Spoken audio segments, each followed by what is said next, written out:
안녕하십니까. 2024년 8월 22일 최병훈 팩트 시작하겠습니다. 민주당 이재명 대표 체제의 새 지도부. 이제 뭐 최고위원회의가 아마 봉숭아학당이 될 것이다. 제가 이제 개그 콘서트에 나온 코너죠.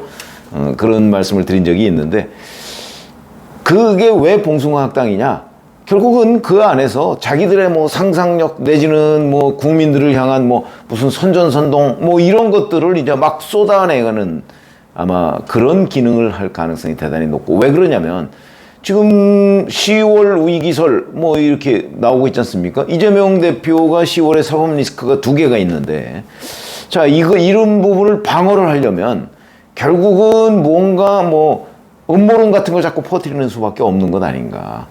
그래서 뭔가 굉장히 그 민주당 지지층을 결집시키고, 그것도 이재명 대표 사법 리스크 방어로 결집시키는 역할을 할 수밖에 없다. 그거를 지금 이재명 대표 앞에서 최고위원들이 경쟁적으로 지금 보여주고 있는, 아마 앞으로도 계속될 겁니다. 뭐 10월이라고 해야 뭐 지금 2달도 안 남았습니다. 그러니까 그런 장면을 계속해서 보게 될 것이다. 어제도 김민석 수석 최고위원이죠. 뭐 이렇게 얘기했습니다.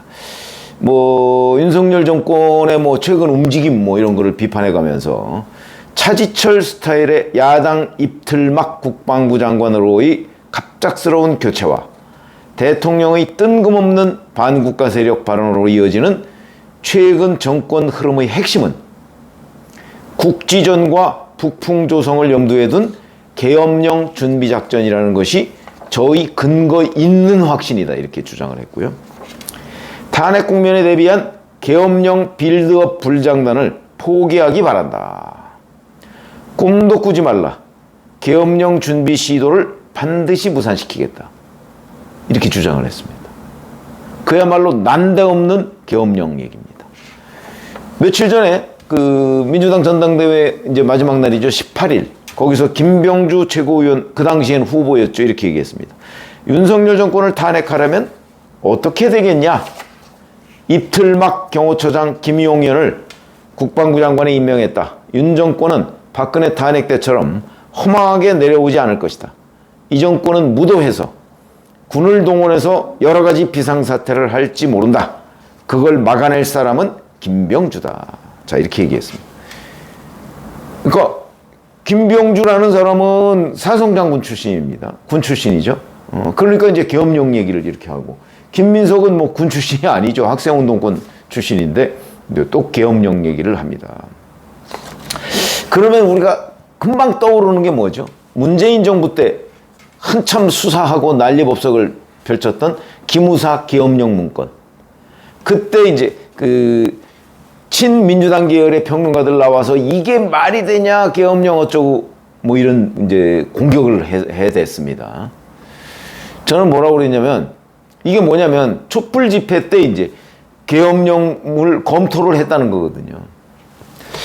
우리 한번 이런 거 생각해 보시죠. 이제 국방부든 뭐 기무사든 어디든 했든 군 계열에서 만약에 광화문 광장에 정권에 반대하는 한 100만 명 정도가 모였다고 한번 생각을 해 보시죠. 어떤 사고가 벌어질지 모릅니다. 그렇죠? 그러면 사고가 벌어질 때까지 가만히 있어야 되나요? 만약에 거기서 100만 명 중에 일부가 선동을 해서 청와대를 점령하자, 그래서 청와대로 진격을 할 경우에, 아, 이 사람들이 민주화 운동을 하고 있으니까 가만히 있어야 된다, 막지 말아야 된다, 그래야 되나요? 그건 일단 막아야 되는 게 국가의 의무입니다. 그렇죠? 그러려면 그걸 뭘로 막습니까?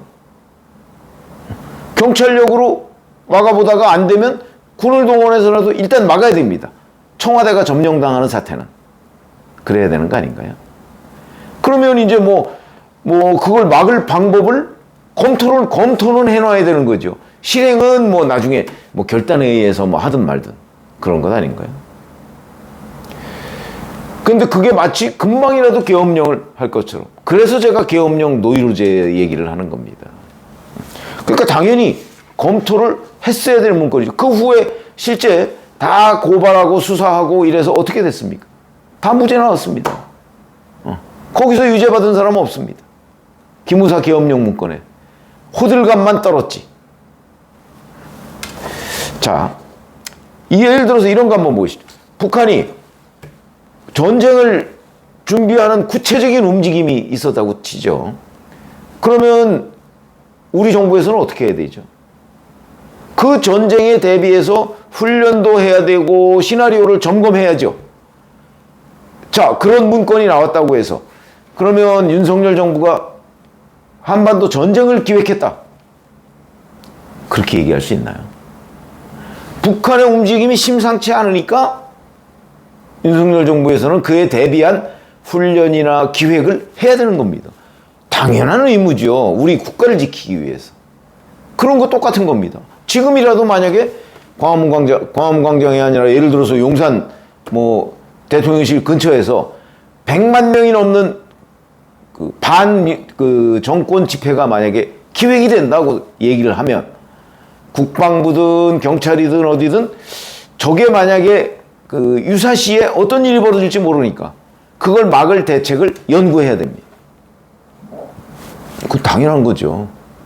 연구 안 하고 그냥 대통령실 담 넘어서 다 타도 어쩌고 이렇게 해도 그냥 손 놓고 있어야 된다. 아마 야당도 그렇게 생각하진 않을 거예요. 사석에서 물어보면. 그런 건 아닌가요? 그런데 보다 더 결정적인 이거는 그러니까 실행 여부와 무관한 겁니다. 준비는 해야 된다. 준비하고 검토는 해야 된다는 거죠. 위험이 현존하는 위험이 있었을 때 그거를 어떻게 통제할 것인가 하는 거를 준비하고 검토하고 이러는 거는 국가의 의무입니다. 자꾸 1980년 그 서울의 봄 당시에 이제 신군부가 등장을 해서 국가보위법의 국보위 계엄령 전국 확대 이런 것들을 이제 자꾸 사람들이 연상을 하고 저 같은 경우 그때 대학을 다녔으니까. 그런데 그 당시의 헌법과 지금의 헌법은 완전히 다릅니다. 지금 그 당시에는 현직 대통령이 시해를 당한 상황이잖아요. 그러니까 국군 최고 통수권자가 없는 상황입니다. 그야말로 비상 상황이죠. 그리고 그때 실제 김일성이 남침을 구체적으로 검토했다는 거 아닙니까? 그런 자료들 지금 나오고 있습니다. 자, 이런 일을 했을 때 그래서 이제 어찌 보면 물론 신군부가 이제 정권을 탈취하기 위해서 그런 걸 기획을 했겠죠. 그러나 북한의 움직임이 심상치 않았던 건 사실이다. 자, 그런데 지금 만약에 윤석열 정부가 계엄령을 준비하고 선포를 한다. 우선 헌법 77조에 보면요. 계엄령의 조건이라는 게 전시사변 또는 이에 준하는 국가 비상사태로 정하고 있습니다. 그거야 이제 김민석 최고위원이 걱정하듯이 국지전이 어디서 벌어진다. 그럴 경우에는 아마 이제 전국 계엄은 아니더라도 국지전이 벌어지고 있는 지역에 대한 계엄령은 선포를 해야 될 겁니다. 그렇죠? 선포해야 돼요. 그거는. 아마 그런 부분에는 대부분의 왜냐면 전국 계엄만 있는 건 아니거든요. 특정 지역에 한정한 계엄령도 있습니다. 예를 들어서 휴전선 인근에 어디서 국지전이 벌어졌다. 그러면 그 인근에 계엄령을 선포해서 전시에 돌입해야 되는 거죠. 전쟁이 벌어졌으니까. 그리고 그 전쟁은 전국으로 확산될 가능성이 전면전으로 확산될 가능성이 얼마든지 있는 거 아닙니까? 그러니까 이런저런 검토를 해야 되는 건 맞는 거죠. 자, 그런데 우선 국지전이 벌어지려면 북한의 일종의 협조, 이게 싸우는 거지만 북한이 어느 정도의 호응이 있어야 됩니다. 요걸 국지전 정도로 이렇게 해야 되겠다. 또는 김민석 최고위원이 얘기한 북풍 이런 게 있으려면요. 북한하고 어느 정도 짜지 않으면 만약에 국지전만 가지고서 지금 그 상황을 이렇게 통제 가능한 국지전 이런 건 없습니다. 국지전은 이 전쟁이라는 건요. 뭐 전쟁론 뭐 이런 것도 학문적으로 있지 않습니까? 전쟁이란 언제 전면전으로 비화될지 아주 조그만 일이 전면전으로 비화될 가능성이 대단히 높은 게 전쟁입니다. 그러니까 윤석열 정부를 뭐 무슨 국지전을 벌일지 모른다? 거기에는 북한과의 뭐 일종의 내통 이런 게 있기 전에는 국지전으로 끝나지 않을 가능성이 대단히 높기 때문에 그런 모험을 한다? 상상할 수 없는 일이죠. 상상할 수 없는 일이고 그거보다 더 중요한 거 헌법 77조에 보면 계엄령을 선포하면 대통령은 지체 없이 국회에 알리도록 돼 있습니다. 그리고 국회에서 만약에 재적의원 과반수의 찬성으로 계엄을 해제해라 이렇게 얘기하면 대통령은 이를 해제해야 됩니다. 해제할 수 있다가 아닙니다. 해제해야 됩니다. 지금 민주당 단독으로 몇 석이죠? 재적 과반수면 151입니다. 151. 지금 민주당 단독으로 160이 훨씬 넘고 야당 다 합치면 192석입니다. 아무리 어떠한 일을 벌이더라도 재적 과반은 넘습니다. 그러면 민주당의 결재를 받지 않으면 결국 계엄령을 유지 못한다. 이런 얘기가 되는 거지. 계엄 선포하면 뭐합니까? 민주당이 해제해 그러면 해제해야 되는데 민주당이 결재를 받아야 된다니까요. 자, 그런데 이게 말이 되느냐. 헌법 77조를 읽어봤. 그러면 이제 일부에서 그렇고 국회 해산하면 되지. 무슨 재주로 해산합니까? 해산권이 없습니다. 그러면 대통령이 불법적으로 국회를 해산했다. 지금 우리 국민들이 그런 대통령의 불법적인 국회 해산 여기에 대해서 가만히 있을까요?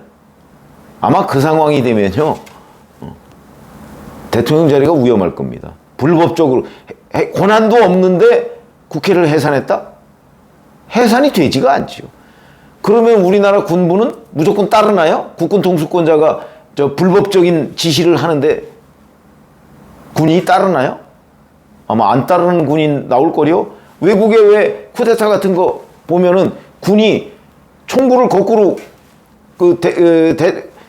대통령의 지시를 받지 않고 총구를 거꾸로 드는 경우 많이 보셨잖아요. 그거는 불법이냐 합법이냐가 대단히 중요하기 때문인 것으로 보인다. 그게 뻔히 보이는데 지금 그런데 야당에서는 계엄령 얘기를 한다.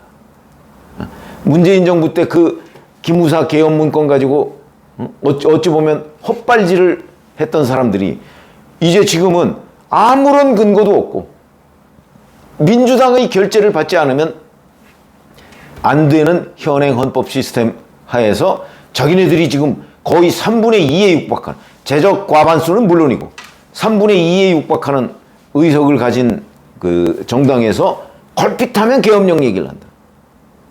이거는 그야말로 선전선동, 국민을 향한 불안 조성, 그 이상도 이하도 아니다.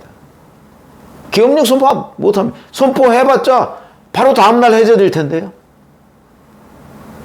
그래서 자꾸 뭐 계엄령 그러면 뭔가 그럴듯해 보이죠.